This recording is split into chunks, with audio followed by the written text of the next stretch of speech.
বছরের শুরুর দিকে ডুবতে বসা লিবারেল পার্টিকে রীতিমতো একাই তুলে আনলেন মার্ক কার্নি। তার নেতৃত্বের ওপরই ভরসা করে জনরায় দিলেন কেনেডিয়ানরা। কনজারভেটিভ পার্টির চেয়ে বেশ কিছু আসন বেশি পেয়ে সরকার গঠন করতে যাচ্ছে লিবারেলরা।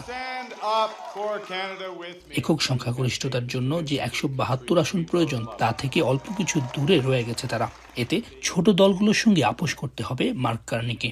তবে সরকার পরিচালনায় যুক্তরাষ্ট্রকে ছেড়ে কথা বলবেন না বলে সাফ জানিয়ে দিয়েছেন তিনি। স্থানীয় সময় সোমবার মধ্যরাতে বিজয় ভাষণে তিনি বলেন, মার্কিন প্রেসিডেন্ট ডোনাল্ড ট্রাম্পের সঙ্গে দ্রুতই বৈঠকে বসবেন। সেখানে শুল্ক ইস্যুর সুরাহা না হলে বিকল্প ভাববে Ottawa. America wants our land, our resources, our water, our country. Never. But these are not idle threats. President Trump is trying to break us so that America can own us. That will never ever happen. অন্যদিকে conservative party সরকার গঠন করতে না পারলেও তারা শক্তিশালী বিরোধী দল হিসেবে সামনে এসেছে। এক্ষেত্রে সরকার চালানো বেশ কঠিনই হবে মনে করছেন বিশ্লেষকরা।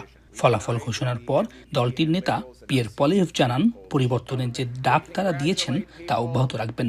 জারি থাকবে বিতর্ক যেন কেনেডিয়ানদের স্বার্থ হাসিল হয়। So I would like to congratulate Prime Minister Carney on leading this minority government. Conservatives will work with the Prime Minister and all parties with the common goal of defending Canada's interests and getting a new trade deal that puts these tariffs behind us while protecting our sovereignty and the Canadian people. Mark Carney কানাডার অর্থনীতিকে শক্তিশালী করার যে ঘোষণা দিয়েছেন তাতে অভিবাসীদের একটা বড় ভূমিকা থাকবে বলে মনে করছেন বিশ্লেষকরা। বাংলাদেশিদের আশা, অভিবাসী বান্ধব হবে কার্নির নেতৃত্বাধীন সরকার। অর্থনীতিবিদ হওয়ায় তার নেতৃত্বে আস্থাও বেশি জনসাধারণের। সৈয়দ ইফতেখার, এখন Canada. Colour expert, George sap এবং মাইল্ড অন হ্যান্ডস টেকনোলজি সমৃদ্ধ অরিক্স ক্রিস্টাল ওয়াশ আপনার লন্ড্রি এক্সপার্ট।